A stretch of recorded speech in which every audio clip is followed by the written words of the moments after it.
So, let me ask you something really quick.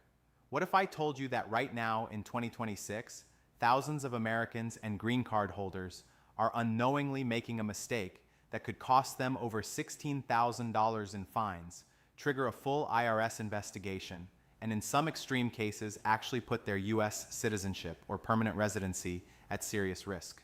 And the craziest part, most of these people have no idea they're doing anything wrong. They think they're following the rules. They think they're good, but they're not. And the IRS knows it. I'm talking about foreign account reporting. And if you have any money sitting in a bank account outside of the United States, even a small one, even one you barely use, even one your parents put your name on back in your home country, you need to stop what you're doing right now and watch this entire video, because what I'm about to share with you could literally save your financial life and protect everything you've worked so hard to build in this country. Welcome back to USA Visa Entry, the channel where we break down the most complex US immigration and tax laws into clear, simple language that actually makes sense. If you're new here, make sure you hit that subscribe button right now, because we post videos every single week that help immigrants, green card holders, visa holders, and naturalized citizens navigate the American system without making costly mistakes. And today's video, this is one of the most important ones we've ever made. Let's get into it. First, let's talk about who this actually affects. Because a lot of people watch a title like this and think, oh, that's not me. I don't have millions of dollars in some secret offshore account. But that is not what we're talking about here. We're talking about everyday people. We're talking about the immigrant who still has a savings account back in India, the Philippines, Mexico, Nigeria, Colombia, China, or anywhere else in the world. We're talking about the person who inherited money from a relative overseas. We're talking about the green card holder who has a joint account with their elderly parents in another country. We're talking about the US citizen who moved back from abroad and forgot to close their foreign bank account. We are talking about you, and we are talking about me, and we are talking about millions of people across the United States who have some kind of financial connection to another country. The IRS has a rule.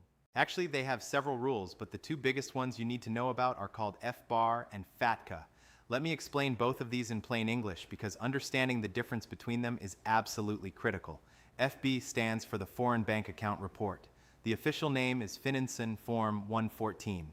This is not a tax form. This is a separate report that gets filed with the Financial Crimes Enforcement Network, which is a bureau of the U.S. Department of the Treasury. And here is the rule in the simplest possible terms. If you are a U.S. person, meaning a U.S. citizen, a green card holder, or someone who meets what's called the substantial presence test, and you have financial accounts outside the United States, and the total value of all of those accounts combined exceeded $10,000 at any point during the calendar year, you are required by law to file an FBAR. Not if you earned money in those accounts, not if you moved money into them, not if you actively used them. Just if the balance crossed $10,000 even for a single day, you owe the IRS a report. Let me say that again because it is so important. Even if the account was at $10,000 for just one single day out of the entire year, you are required to file. Now, here's where it gets scary. What happens if you don't file? The penalties are brutal. For non-willful violations, meaning you genuinely didn't know you had to file, the fine is up to $10,000 per violation. And a violation can mean per account per year. So if you had 2 foreign accounts and didn't file for 3 years, that could be up to $60,000 in penalties. But if the IRS decides that your failure to file was willful, meaning they believe you knew about the requirement and ignored it, the penalty jumps to the greater of $100,000 or 50% of the account balance per year per account. You can see how this adds up astronomically fast. And in 2026, the IRS is not playing around. They have been aggressively pursuing FBI violations as part of a much larger crackdown on offshore tax compliance. They have more data than ever before. They have more international cooperation than ever before. And they have more enforcement resources pointed directly at this issue than at almost anything else. Now let's talk about FATCA, which stands for the Foreign Account Tax Compliance Act. FATCA is different from FBAR in a few key ways. FATCA is reported on IRS Form 8938, and it is filed directly with your regular tax return. The reporting thresholds are higher than FBAR. For U.S. residents who are single or married filing separately, the threshold is $50,000 on the last day of the tax year or $75,000 at any point during the year. For married couples filing jointly, it's $100,000 at year end or $150,000 at any point during the year. For U.S. persons living abroad, those thresholds are even higher, $200,000 at year end or $300,000 at any time. But here's what makes FATCA so powerful and so dangerous if you're trying to hide assets. Under FATCA, foreign financial institutions, banks, investment firms, insurance companies all over the world are required to report information about accounts held by U.S. persons directly to the IRS.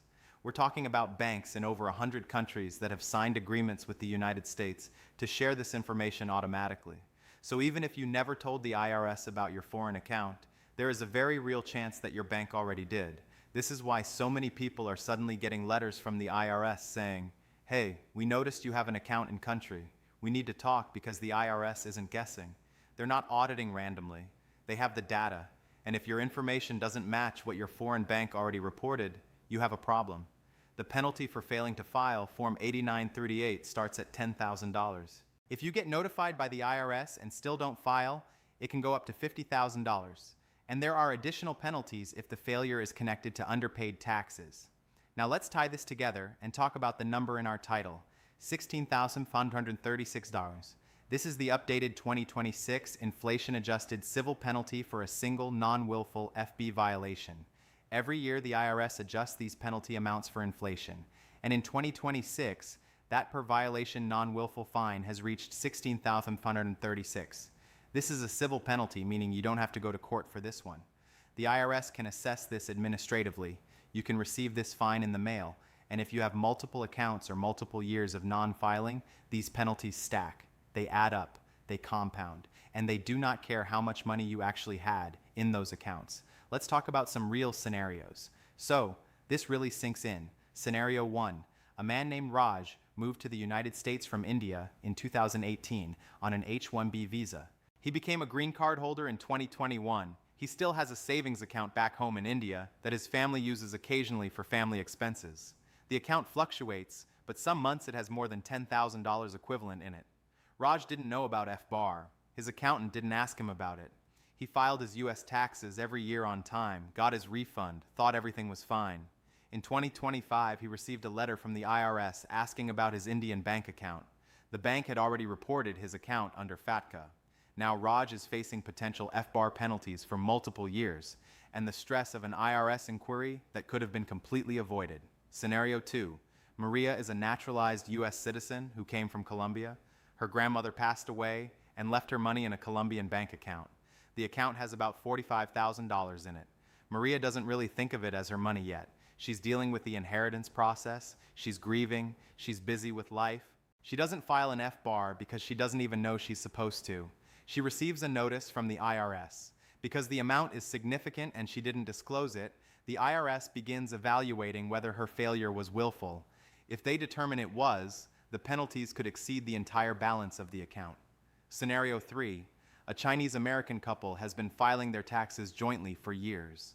The wife has a small investment account in China that her parents set up for her before she moved. The account has grown over the years and is now worth about $80,000. They never disclosed it on their taxes. Under FATCA, they should have been filing Form 8938 for years. Now they're looking at tens of thousands of dollars in potential penalties and a possible audit that could uncover other issues. These are not made-up horror stories. These are the kinds of cases that tax attorneys and CPAs who specialize in international tax law deal with every single day. So, what should you do? Let's go through this step by step because there is a path forward for every single person in every single situation, whether you've never filed these forms before or you're currently dealing with an IRS notice. Step 1 is to figure out whether you actually have a reporting obligation. Ask yourself, are you a U.S. citizen, green card holder, or someone who spends enough time in the U.S. to meet the substantial presence test? If yes, do you have any financial accounts outside the United States? This includes not just bank accounts, but also brokerage accounts, retirement accounts, life insurance policies with a cash value, and certain other financial instruments. If you have signature authority over an account, meaning you can move money even if it's not technically yours, that can also trigger reporting requirements. Tally up the maximum value those accounts reached at any point during the year. If that total crossed $10,000 even briefly, you likely have an FBAR obligation. Compare that to the FATCA thresholds we discussed to see if you also need Form 8938. Step 2. If you discover you have unfiled FBARs or Form 8938s for prior years, do not panic. Do not ignore it. The IRS has created several programs specifically designed to help people who have unfiled foreign account reports come into compliance without facing the harshest penalties. The most important of these is called the Streamlined Filing Compliance Procedures. There are two versions of this program. The Streamlined Domestic Offshore Procedures is for people who live in the United States. Under this program, you file amended tax returns for the last 3 years, file FBARs for the last 6 years, pay any taxes and interest you owe, and pay a 5% miscellaneous offshore penalty on the highest aggregate balance of your unreported foreign accounts. That 5% might sound like a lot, but compare it to the potentially catastrophic willful FBAR penalties, and it's a bargain. The Streamlined Foreign Offshore Procedures is for people who live outside the United States. This program has a 0% penalty and only requires you to certify that your failure to comply was non-willful. The key requirement for both streamlined programs is that your failure to report was non-willful. This means you didn't intentionally hide the accounts. You made an honest mistake. You didn't know about the rules. Most people who are watching this video and learning about this for the first time are exactly the kind of people this program was designed to help. However, and this is critically important, these programs are only available to people who come forward voluntarily before the IRS contacts them. Once the IRS has initiated an audit or investigation, these streamlined procedures are no longer available to you. This is why acting quickly matters enormously. If you think you might have an issue, the time to address it is right now before the IRS reaches out. Step 3. Work with a qualified tax professional who specializes in international tax compliance. This is not the time to use an online tax software or a general accountant who does simple returns. International tax compliance is a specialized field. There are CPAs and tax attorneys who do this exclusively. They know the forms, they know the procedures, they know how to talk to the IRS, and they can help you come forward in the most favorable way possible. Yes, their fees can be significant, but they are almost always far less than the penalties you'd face if you did nothing or made a mistake in how you came forward. Step 4, going forward. Make sure you are filing these reports every year. The FBAR is due on April 15th of the following year with an automatic extension to October 15th. Form 8938 is filed with your tax return. Put it on your calendar. Make it part of your annual tax preparation routine. And if you ever open a new foreign account, inherit one, get added to one, or have signature authority over one, tell your tax professional immediately. Now let's talk about something that doesn't get discussed enough in most videos about this topic: the connection between foreign account reporting failures and immigration consequences. This is where things get really serious for people who are green card holders or who have naturalized and become citizens, because the question isn't just about money. The question is about whether your immigration status could be affected. Let's start with green card holders. If you are a lawful permanent resident and you are found to have willfully failed to report foreign accounts, you have potentially committed a federal crime. Willful FBAR violations can result in criminal prosecution, not just civil fines. And a criminal conviction for a federal crime is an aggravated felony under immigration law, which can make you deportable. Even if it doesn't rise to the level of criminal prosecution, a finding that you willfully concealed foreign assets could be used as evidence of bad moral character, which can affect your ability to naturalize and become a U.S. citizen. For naturalized citizens, the situation is different, but still serious.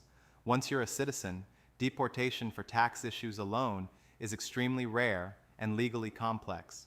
But if the government can show that you committed fraud or misrepresented material facts during your naturalization process, for example, if you were asked about certain financial disclosures and lied, there are circumstances under which naturalization can be revoked. This is called denaturalization.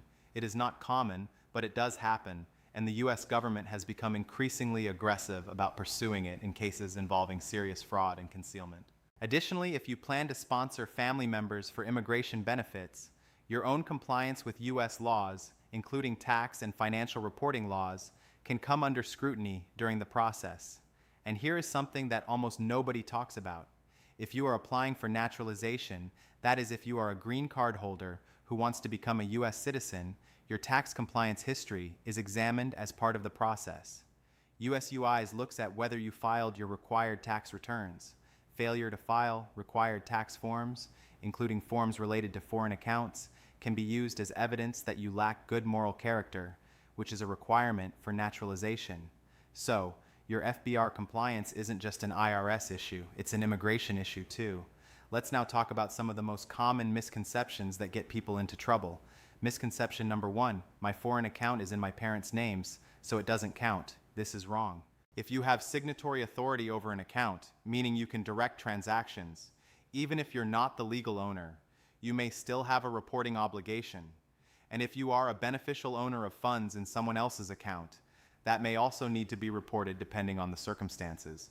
Misconception number 2, I didn't earn any interest or income from the account, so I don't need to report it. The reporting obligation is not based on whether you earned income. It is based on whether the balance exceeded the threshold. Even a completely dormant account with no transactions can trigger a reporting requirement. Misconception number 3, my home country doesn't have a tax treaty with the United States, so the IRS doesn't know about my account. As we discussed, FATCA has extended the IRS's reach to over 100 countries, and the number keeps growing. The idea that foreign accounts are safely hidden from the IRS in 2026 is simply not true for most countries. Misconception number 4, I only had the account for part of the year. It doesn't matter if the account existed at any point during the year and the balance was above the threshold at any point during the year, the reporting obligation exists. Misconception number 5, the amount in the account is below $10,000, so I'm definitely fine. This is usually true for FBAR purposes, but you need to aggregate all of your foreign accounts together. If you have 3 accounts with $4,000 each, that's $12,000 total, above the threshold, and you need to file even though each individual account is below $10,000. Misconception number 6, I already told my accountant about my foreign account, so I'm covered. Maybe.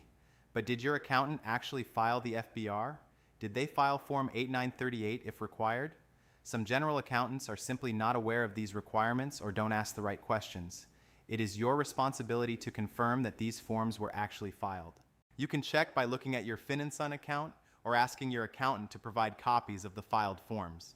Now, let me address something that comes up a lot in the comments on videos like this one.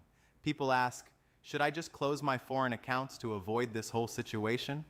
The answer is, it's complicated. Closing your foreign accounts does not erase your past reporting obligations. If you had an account that should have been reported in previous years, closing it now doesn't fix those past years. You still need to come into compliance for the years when the obligation existed. That said, going forward, if you truly have no need for the foreign account, closing it does simplify your compliance picture, but do it properly, document everything, and understand what your obligations are for the year in which you close it. Another question that comes up frequently is, what about cryptocurrency held on foreign exchanges? This is an evolving area of law. As of 2026, the IRS has been expanding its guidance on cryptocurrency reporting. If you hold cryptocurrency on a foreign exchange, a crypto platform that is based outside the United States, there are serious questions about whether those holdings need to be reported on the FBAR and Form 8938. The IRS has been taking the position that foreign crypto accounts can be reportable, and there have been enforcement actions in this space. If you have foreign crypto holdings, this is absolutely something to discuss with an international tax attorney because the rules are still developing and the stakes are high. And speaking of high stakes, let's revisit the criminal side of FBAR violations one more time because I want to make sure you understand exactly how serious this can be. The IRS and Department of Justice have both made offshore tax compliance a top enforcement priority. Willful FB violations are a federal crime under 31 U.S.C. Section 5322. The potential criminal penalty is up to 10 years in federal prison and fines of up to $500,000. These are not theoretical punishments reserved for billionaires. There have been criminal prosecutions of ordinary people, small business owners, doctors, engineers, retirees, who hid relatively modest sums in foreign accounts. The government has made examples out of people to send a message, and that message is we are serious about this. Now the good news is that the vast majority of people who have unreported foreign accounts are not in this situation because they were trying to cheat. They genuinely didn't know. And the IRS's enforcement approach does recognize this. The streamlined procedures and other voluntary disclosure programs exist precisely because the government wants people to come into compliance, and they're willing to offer significantly reduced penalties to those who come forward voluntarily and honestly. But you have to take action. Waiting and hoping the IRS doesn't notice is not a strategy. It's a gamble with your money, your freedom, and your status in this country. Let me also talk briefly about the IRS's whistleblower program, because some people don't realize this is a factor. The IRS has a formal program where people can report others who are violating tax laws, including foreign account reporting laws, and receive a portion of any money the IRS collects as a result. This includes former spouses, disgruntled business partners, former employees, and even foreign bank employees who have defected or been pressured to cooperate. In other words, there are real financial incentives for people who know about your foreign accounts to report you to the IRS. This is another reason why the "I'll just keep quiet and see what happens" approach is increasingly dangerous. So, here is what I want you to do right after you finish watching this video. First, sit down and make a list of every financial account you have or have had access to outside the United States in the last 6 years. Include bank accounts, brokerage accounts, retirement accounts, life insurance policies with cash value, precious metal accounts, foreign mutual funds, and anything else you can think of. Second, for each account, note the rough maximum balance it reached during each year. Third, determine whether any of these accounts triggered FBAR or FATCA reporting requirements. Fourth, call or email a qualified international tax attorney or CPA, not tomorrow. Today, because the streamlined procedures require you to act before the IRS contacts you and you don't know when that contact might come. Fifth, follow through. Get into compliance, file the forms, pay any penalties that apply under the reduced penalty programs, and commit to filing these reports correctly every single year going forward. I know this video has been intense. I know it's a lot of information. I know some of you are feeling anxious right now, and honestly, that's okay. A little anxiety is appropriate when the stakes are this high, but I also want you to feel empowered because knowledge is power, and now you know. Now you can take action. Now you can protect yourself, your family, your finances, and your status in this country that you've worked so hard to build a life in. The people who get hurt by these rules are not criminals. They're people who didn't know. And now that you know, you have the ability to make it right. Take advantage of the programs that exist. Work with professionals who can guide you, and never let a lack of information put everything you've built at risk. Before I let you go, I want to say something directly to you. If you are watching this channel, you are someone who takes their responsibilities seriously. You want to do things the right way. You want to protect your future, and that matters. This channel exists because the American immigration and tax system is complicated. It's confusing, and it affects real people's lives in profound ways, and you deserve access to clear, honest, accurate information about how it works. If this video helped you today, please give it a thumbs up right now. It takes 1 second, and it means the world to us because it tells YouTube that this information is valuable and helps us reach more people who need it. And if you haven't subscribed yet, please do that right now.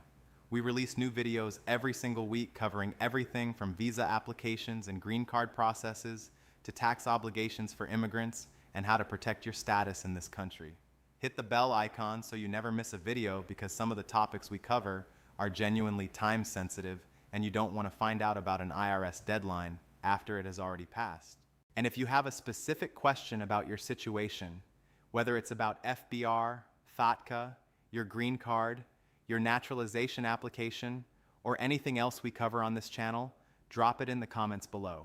We read every comment, and your question might become the topic of our next video. Thank you so much for watching us, A Visa Explained. Stay informed, stay compliant, and we'll see you in the next